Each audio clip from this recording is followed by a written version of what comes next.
named Dapper Ryan. Dapper Ryan, are you here? Come on down, man, come on down. Are you way up in the balcony? Sweet, make your way down. So we have some time. You were just saying that there's a bunch of cameras out here. I know, it's really strange. But I don't know, I get a kick out of it. Me. I'm not like, you know, are you guys comfortable with me on stage? Yeah! Okay. It's sort of different because, you know, normally... Usually on stage when there are no cameras. Yeah, they're not allowed. Right. Normally they're not allowed. By the way, I always sort of gauge the crowd because there's usually some kind of crowd reaction when in the intro video it says, at this time we'd like to remind you to please turn on all recording devices. And like, at Toronto, it was a small theater, but like, whatever. Canadians are lovely and polite. They didn't make a fucking sound. You guys were awesome. You guys are Is Dapper Ryan here yet? Where are you? Hustle, homie. Sit right here. It's like a variety show. Yeah, it's like a variety show. It's like Dapper Judy, and it's the Judy Show. What's up, Dapper Ryan? Can we get in the microphone, please? Alright. So, I'm interested in what you said. And what you said was, independence is probably walking out of your Jehovah's Witness church after 18 years and never coming back. So, look, I don't really honestly know that much about Jehovah's Witness Church, and I'm not interested in saying anything ill about any church at all, but I'm interested in what you said, because, you know, I didn't grow up in any sort of organized religious household, but obviously a lot of people do. It plays a big part in our country and our culture. So, tell me the story. Without getting like factual drama with that. No, you know, when you do something wrong, you tell them what you did, and they get really in detail, they write it all down. They meet with you like 2 or 3 times, like as if they're almost trying to like see if your story's straight.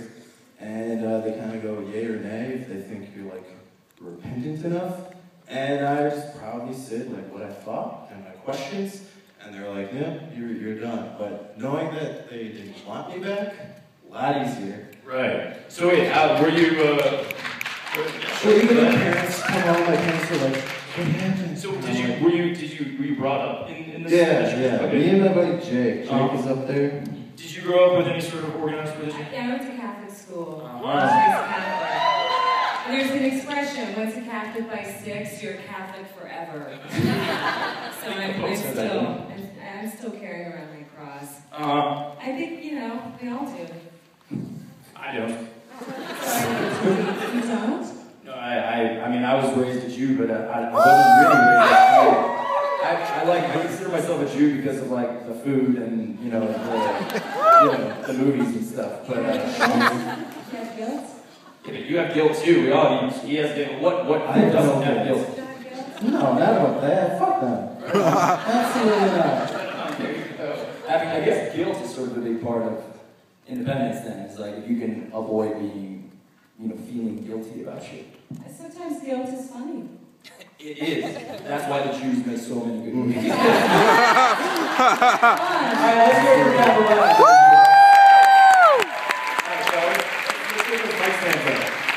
Alright, now I want to do something else with you. Oh yeah? As we spoke about. Okay. Did you bring your script?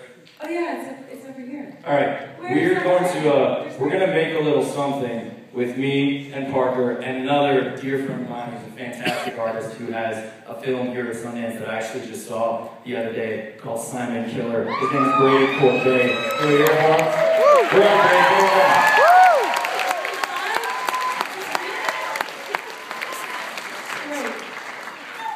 Okay, there he is. Brady. Keep it going, you guys gotta go.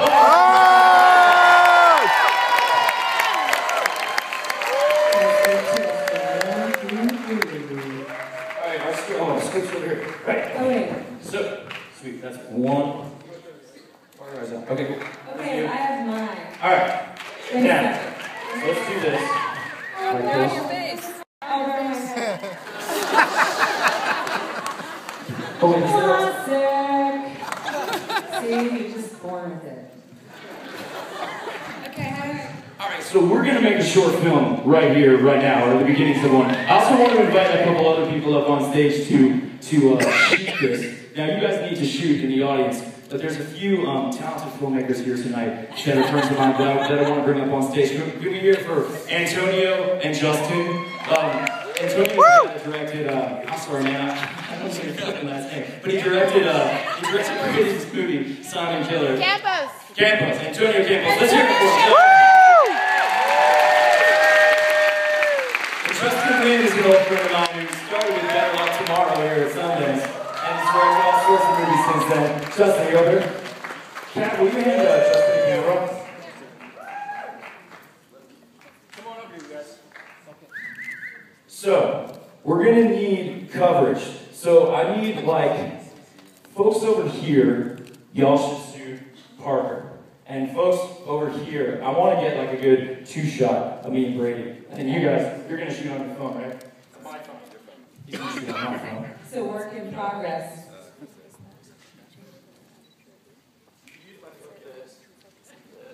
You guys having fun? This is interesting. Yeah! So you guys, Does it feel like a new form? Like this can take over and it's exciting? That's cool. Alright. So, what we do on hitRECord a lot is, we don't use other people's intellectual property, but thank God there is a thing called public domain. And the great stories that are old enough, anybody's free to use them. So tonight, we're going to make a short film out of a classic scene from a classic novel called The Adventures of Tom Sawyer by Mr. Mark Twain. Ms. Posey is going to be the narrator, Brady is going to play Tom, and I'm going to play this other kid, Ben. Alright, are y'all recording? Yeah.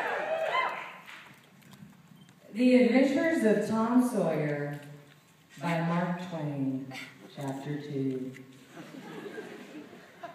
Saturday morning was come, and all the summer world was bright and fresh and brimming with life. Tom appeared on the sidewalk with a bucket of whitewash and a long-handled brush. He surveyed the fence, and all gladness left him, and a deep melancholy settled down upon his spirit. 30 yards of board fence, 9 feet high. Life to him seemed hollow, and existence but a burden. Sighing, he dipped his brush and passed it along the topmost plank, repeated the operation, did it again, compared the insignificant whitewashed streak with the far-reaching continent of the unwhitewashed fence, and sat down on a tree box, discouraged. He began to think of the fun he had planned for this day, and his sorrows multiplied. Soon the three boys would come tripping along on all sorts of delicious expeditions, and they would make a world of fun of him for having to work. The very thought of it burned like fire. But at this dark and hopeless moment, an inspiration burst upon him. Nothing less than a great, magnificent inspiration. He took up his brush and went tranquilly to work. Ben Rogers heaved into sight presently, the very boy of all boys, whose ridicule he had been dreading. He was eating an apple and impersonating the big Missouri steamboat. Start ding-a-ling-a-ling-ling! The headway ran almost out, and he drew up slowly toward the sidewalk. Ship on the back, ding-a-ling-a-ling! His arms straightened and stiffened down his sides. Tom went on whitewashing, paid no attention to the steamboat. Ben stared a moment and said, Well, you're up a stump, ain't you? No answer.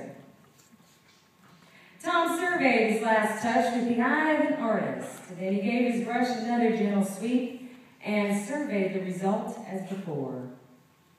Then ranged up alongside him. Sorry. Oh, God. Take it from there, take it from there. You made me laugh. Ben ranged up alongside of him.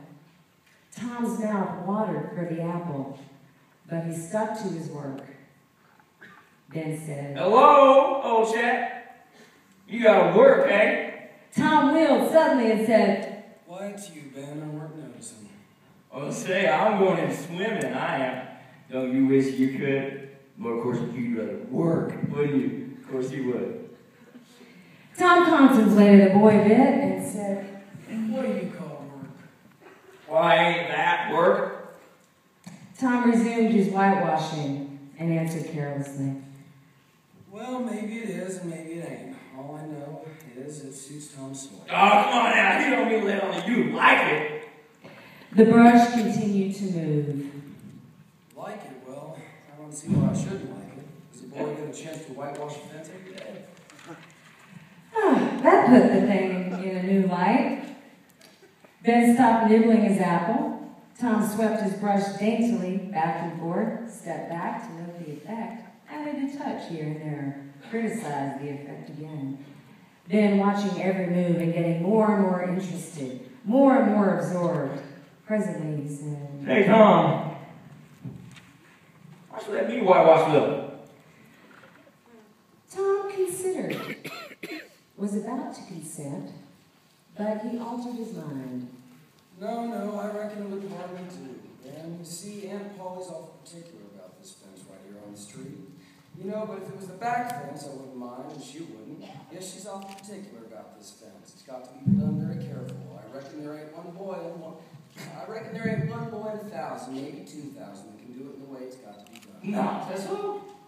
Come on now, let me just try. Just a little. I'd let you if it was me, Tom." Ben, I'd like to, honest engine. But Aunt Polly, well, Jim wanted to do it, but she wouldn't let him. Sid wanted to do it, and she wouldn't let Sid. Now, don't you see how I'm fixed? If you was to tackle this fence and anything was to happen to "Oh, no, shut up. Be just as careful. Let me try." I say, "I'll give you the core of my apple." well, here. No, Ben, now don't. I'm fearless. "I'll give you all of it." Tom gave up the brush with reluctance in his face, but alacrity in his heart. And while the late steamer Big Missouri worked and sweated in the sun, the retired artist sat on a barrel in the shade close by, dangled his legs, munched his apple, and planned the slaughter of more innocents. There was no lack of material. Boys happened along every once in a little while. They came to jeer, but remained to whitewash. Tom said to himself that it was not such a hollow world after all. He had discovered a great law of human action without knowing it. Namely, that in order to make a man or a boy covet a thing, it is only necessary to make the thing difficult to attain. If he had been a great writer and a wise philosopher like the writer of this book, he would now have comprehended that work consists of whatever a body is obliged to do, and that play consists of whatever a body is not obliged to do. That's Tom Sawyer, ladies and gentlemen.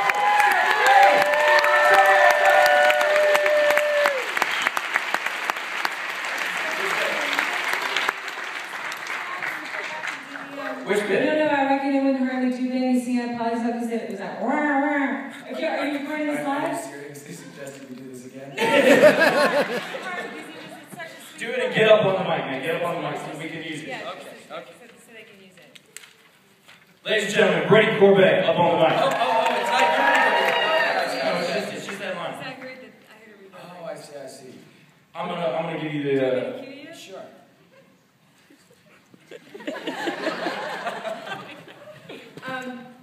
Tom considered, was about to consent, that altered his mind. I wasn't about it. Let's try that again. Tom, let's go over here. Tom considered, was about to consent, but he altered his mind. No, I reckon it wouldn't hardly do, Ben. You see, Aunt Polly's awful particular about this fence right here on the street. You know, but if it was the back fence, I wouldn't mind, and she wouldn't. Yes, she's awful particular about this fence. It's got to be done very carefully. I reckon there ain't one boy in 1,000, maybe 2,000 that can do it the way it's got to be done. All right, let's hear it.